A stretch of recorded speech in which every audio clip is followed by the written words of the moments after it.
बिहार के नियोजित शिक्षकों को सक्षमता परीक्षा देनी चाहिए, क्योंकि लगातार शिक्षकों की संख्या बढ़ रही है। जैसा कि आप जानते हैं 1,80,000 से भी ज्यादा शिक्षकों ने सक्षमता परीक्षा दे चुके हैं। कुछ और बचे हुए हैं जो सक्षमता 2 में भी शामिल हो रहे हैं। अगर आप बचे हुए हैं तो आपको क्या करना चाहिए, इसे जानने के लिए वीडियो को अंत तक बने रहिए। नमस्कार, मैं हूं सुनील और आप इस समय देख रहे हैं बिहार के नियोजित शिक्षकों के लिए एक खास अहम खबर नहीं कर सकते हैं, इसको एक राय और विचार कर सकते हैं। यह तो मैं बता रहा हूं, लेकिन यह शिक्षकों की विचार है, लोगों का विचार है और दबी जुबान में कहीं ना कहीं कुछ लोग, खास लोगों का भी यह विचार है, शिक्षक समाज की ओर से। आपको बता दें, चाहे वह शिक्षक संगठन के नेता हों या मीडिया कर्मी जो आपके लिए खबरें परोसते हैं, या खुद मैं हूं, मेरे पास भी लगातार फोन आ रहे हैं और अन्य माध्यमों से भी यह पूछने का काम किया जा रहा है। लोग, शिक्षक पूछ रहे हैं कि सक्षमता 2 की परीक्षा का फॉर्म जो है निकल गई है, क्या करें। तो जो विचार सामने आ रहे हैं उसके आधार पर मैं आपको बताना चाहूंगा तमाम शिक्षक बंधुओं से कि सक्षमता 1 का लोगों ने विरोध किया, शिक्षकों ने विरोध किया। विरोध को देखते हुए भी, विरोध करने के बावजूद भी करीब 2,34,000 शिक्षकों ने फॉर्म भर दिया, जिसका परिणाम यह सामने आया कि शिक्षक जीती हुई लड़ाई हार गए। फिर हाई कोर्ट, सुप्रीम कोर्ट की मामला आई।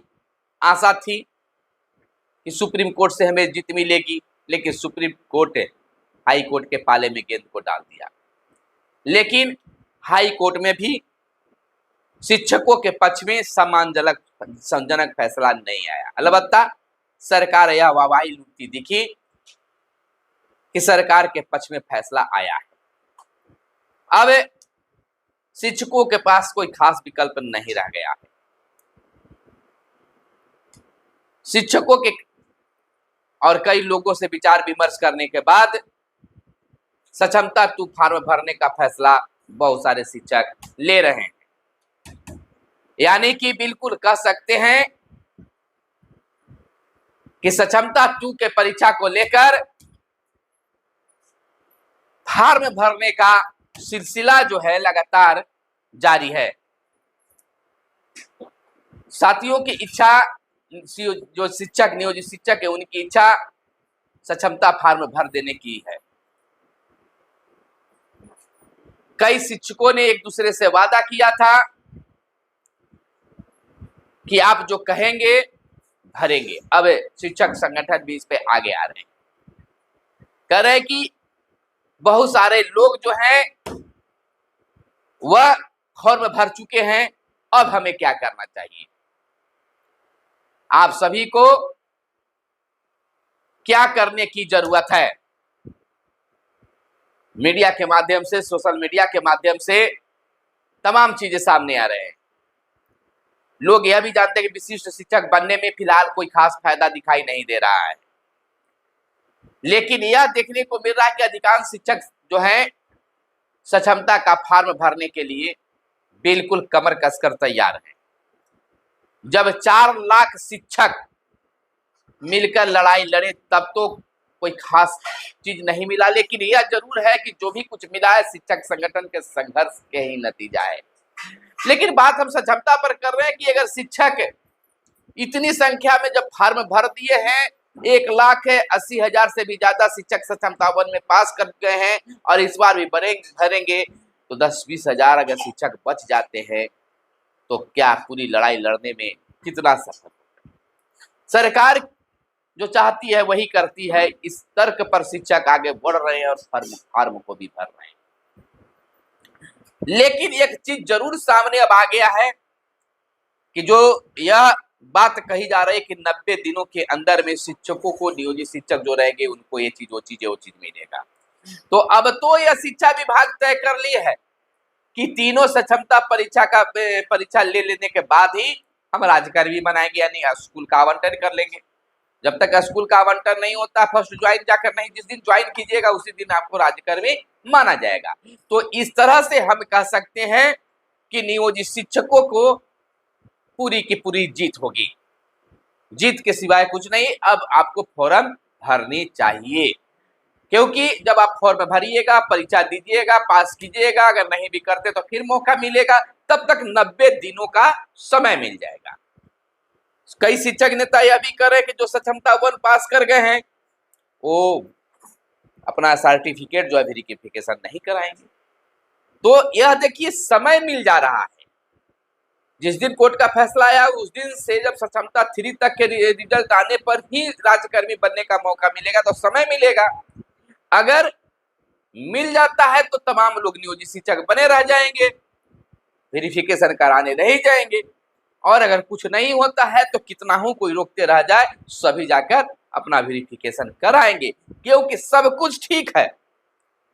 लाख प्रयास समझाने का, मोटिवेट करने का काम कर रहे हैं, लेकिन एक पत्र अगर निकल जाए शिक्षा विभाग से जिसमें कहीं ना कहीं डर पैदा करने की बात हो, तो कोई भी शिक्षक किसी की बात सुनने को तैयार न रहेंगे, वो जाएंगे। अगर मिल जाता है तब तो वहां ज्वाइन कर लेंगे, यानी कि चाहे शिक्षक संगठन हो या कोई भी हो, अगर वहां शिक्षक की अगर फायदा है तो वही रुकेंगे। अगर डर है, नौकरी पर किसी प्रकार की झमेला पैदा होने वाला है, तो वह शिक्षक जो है किसी को बात मानने वाले नहीं है। इसलिए तमाम शिक्षक जो है सक्षमता 2 की परीक्षा में बैठना चाह रहे हैं और बैठना भी चाहिए, क्योंकि सरकार योजना बनाई है। आप अगर नहीं बैठना चाहते तो क्या आपकी सोच है? हालांकि अभी भी कई शिक्षक नेता इस बात पर अड़े हुए हैं कि नहीं देनी चाहिए, उनकी भी एक खास तर्क है। लेकिन अब क्या वो नेताजी कहेंगे, क्योंकि अब वो भी समझ गए हैं कि अगर शिक्षकों को फायदा है तो हमारी बात मानी जाएगी, और नहीं फायदा है तो बात नहीं मानी जाएगी। क्योंकि कुछ भी बात हो जाए, शिक्षक संगठन की ओर से सक्षमता परीक्षा 1 में 1 लाख से भी ज्यादा शिक्षक संगठन के साथ में थे। तो यह ऐसा नहीं है कि शिक्षक संगठन के कैडर नहीं है, लोग हैं, लेकिन कुछ खास नहीं होने के कारण इस बार सक्षमता की फॉर्म भरने के लिए तमाम शिक्षक तैयार हैं। तो बिल्कुल आप इस आस में आगे बढ़ सकते हैं, देख सकते हैं और सक्षमता का फॉर्म भर सकते हैं। बाकी निर्णय आप पर है, क्योंकि आप भी बुद्धिजीवी समाज से आते हैं, बुद्धिजीवी हैं, एक शिक्षक हैं जो लोगों को समझा सकते हैं, लोग आपको नहीं समझा सकते। आप में सोचने समझने की शक्ति है। तो फिर मिलते हैं, आप क्या सोचते हैं कमेंट करके बताइएगा। मिलते हैं अगले वीडियो में, तब तक के लिए दीजिए इजाजत। जय हिंद, जय भारत, वंदे मातरम।